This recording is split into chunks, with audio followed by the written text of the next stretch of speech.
माननीय श्री इकरा चौधरी जी। धन्यवाद सभापति महोदय, आपने मुझे इस विशेष चर्चा पर बोलने का मौका दिया। भारत के संविधान के 75वें वर्ष की चर्चा के मौके पर मैं सबसे पहले संविधान बनाने वालों की दूरदृष्टि को सलाम करती हूँ। एक युवा सांसद के तौर पर मैं अपनी उम्मीदों को संविधान के साथ जोड़कर खास तौर पर ये बताना चाहती हूँ कि आज हमारे देश में पिछड़े, दलित, अल्पसंख्यक समुदाय को किस तरह अपने संवैधानिक अधिकारों और आज़ादियों की हिफाजत के लिए हर रोज मुश्किलों का सामना करना पड़ रहा है। Doctor B.R. अम्बेडकर के कथन से अपनी बात रखना चाहती हूँ। उन्होंने कहा था, मुझे अपने भारतवर्ष पर फक्र है कि जिसके पास ऐसा संविधान है जो लोकतंत्र, समाजवाद और सेक्युलरिज्म को संजोता है।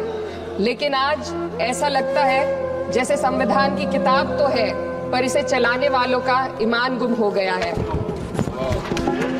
आज हिंदुस्तान में हर वर्ग को किसी न किसी चुनौती का सामना करना पड़ रहा है, मगर अल्पसंख्यक, खासतौर पर मुसलमानों पर जो कहर टूटा है वो किसी से छुपा नहीं है। ये लोग सिर्फ अपने मजहबी पहचान की वजह से निशाने पर हैं। संविधान का अनुच्छेद 15 कहता है कि किसी भी नागरिक के साथ धर्म, जाति या किसी और वजह से भेदभाव नहीं होना चाहिए, लेकिन हकीकत इसके उलट है। हालात इस कदर बिगड़ चुके हैं कि hate speech, mob lynching, bulldozer द्वारा घरों को गिराने की घटनाएं आम हो गई हैं। खास तौर पर उत्तर प्रदेश में, जहां ऐसा लगता है जैसे कानून के नाम पर जंगल राज चल रहा हो। संभल में जो हुआ वो सबके सामने है।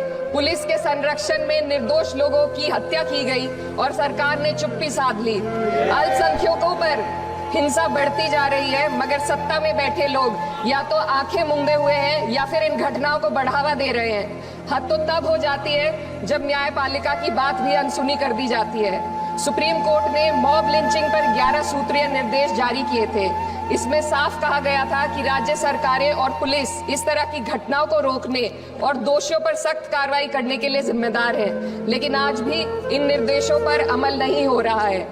हाल ये है कि मॉब लिंचिंग को रोकने की बजाय सत्ता में बैठे लोग आग में घी डालने का काम कर रहे हैं। उनकी जुबान से ऐसी बातें निकलती हैं जो नफरत को और बढ़ावा देती है।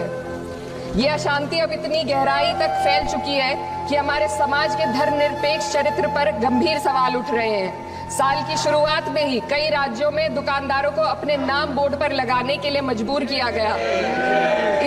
इसे सेहत और सुरक्षा के कानूनों का हिस्सा बताया गया, मगर असल मंशा कुछ और थी।